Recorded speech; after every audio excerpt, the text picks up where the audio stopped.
ថាខ្មែរមិនមានសិទ្ធិនឹងមកទៀមទាយកទៅវិញទេគេប្រាប់ត្រង់យ៉ាងណាមកយើងដល់លើកនិយាយយកដូចឈឺចាប់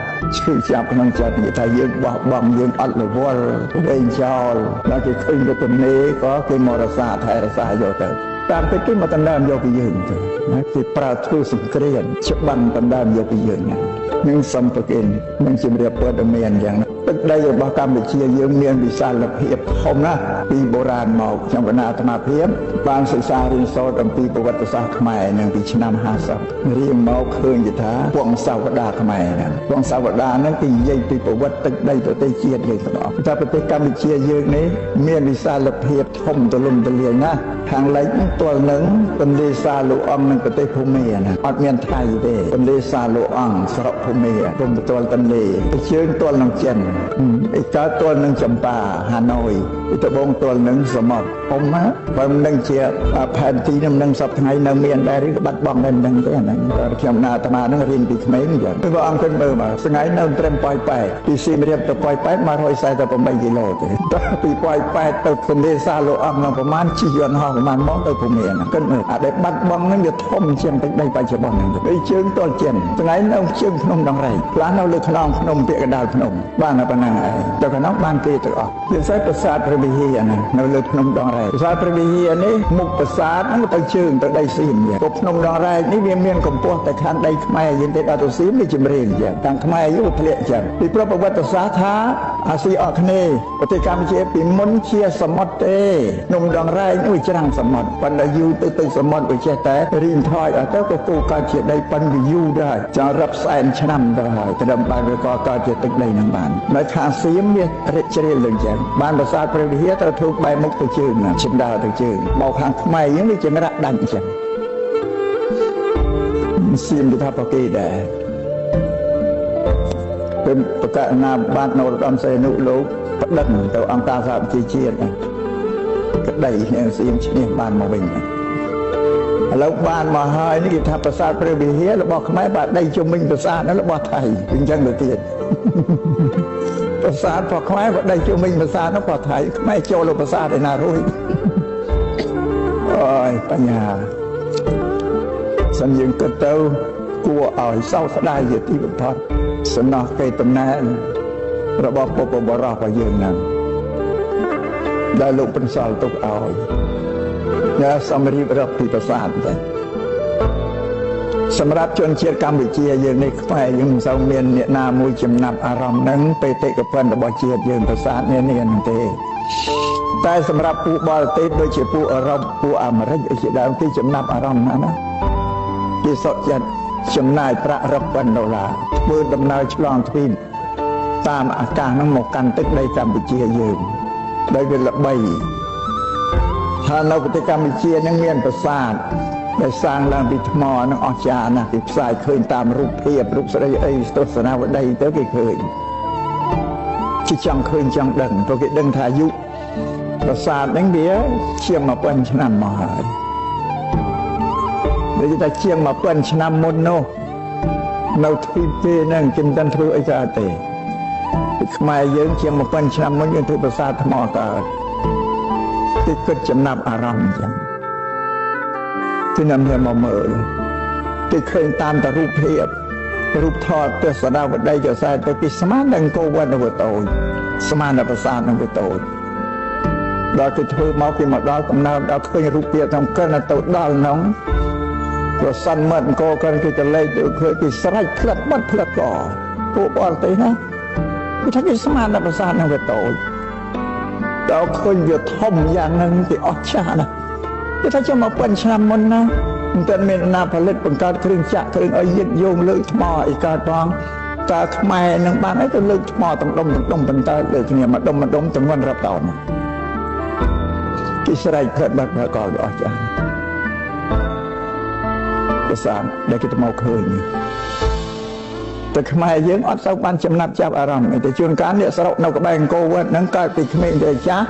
មិនដែលចូលទៅក្នុងបរិវេណអង្គរនោះផងគាត់អាចឃើញពីផ្ទះទៅពីឆ្ងាយទៅកំពូលប្រាសាទប្រកបដែរចូលទេមកជីវិតគាត់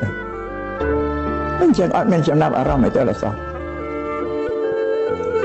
នេះដល់មកសប្តាហ៍ថ្ងៃបច្ចុប្បន្នដល់ថ្ងៃនេះទៀតក៏មិនសូវមានចំណាប់ចាប់អារម្មណ៍អីដែរសម្រាប់ជនជាតិយើង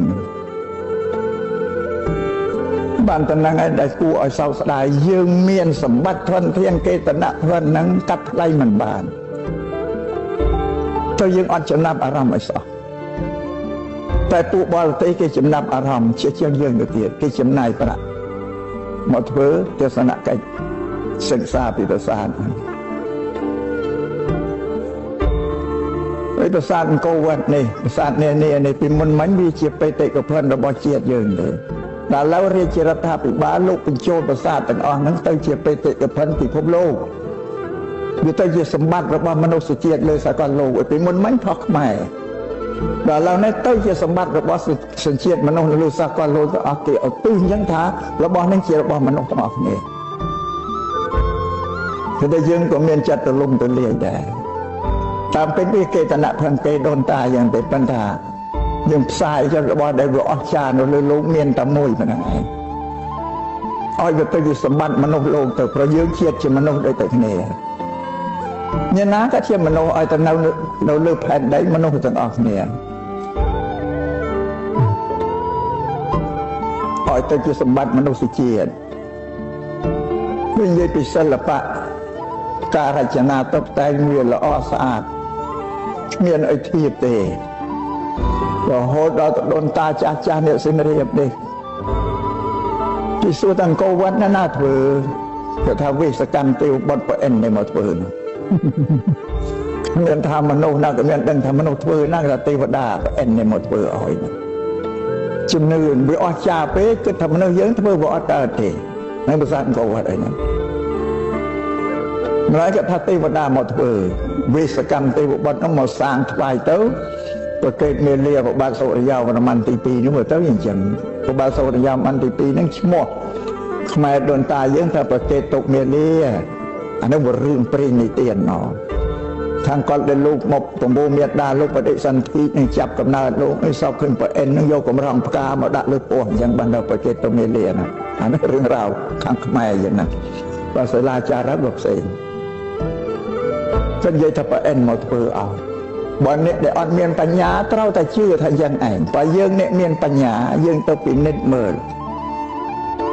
ប្រាសាទនឹងទៅឃើញមានឯកសារបញ្ជាក់ជាក់ស្ដែងយើងព្រោះកន្លែងខ្លះសាងអត់ទាន់ហើយទេធ្វើមិនទាន់ហើយទេបើរូបអប្សរទើបនឹងបានដើរខ្សែជារៀងមុខរៀងមិនទាន់បានរំលេចសង្កត់ឲ្យវាផុសឡើងជារូបរាងច្បាស់លើអត់ទៅនៅជាគំនូសនៅឡើយក្បាច់ក្បូរខ្លះទៀតគ្រាន់តែបានទៅដើររៀងតែមិនទាន់បានរំលេចឲ្យវាផុសជាក្បាច់ទេចាំដល់និមន្តនឹងអញ្ជើញទៅសង្កេតមើលផងណាបានថានឹងទៅមិនមែនទៅមើលថ្មណាទេ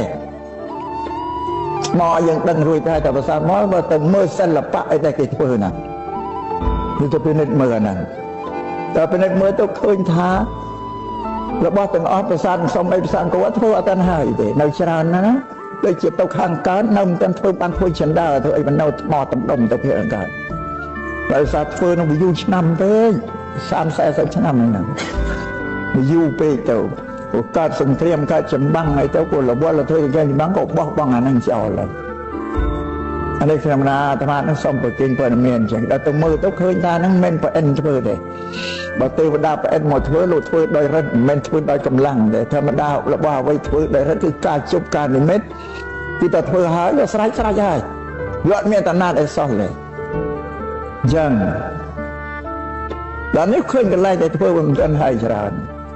បានអានឹងមនុស្សទៅធ្វើណាបញ្ជាក់ប្រាប់តែចឹង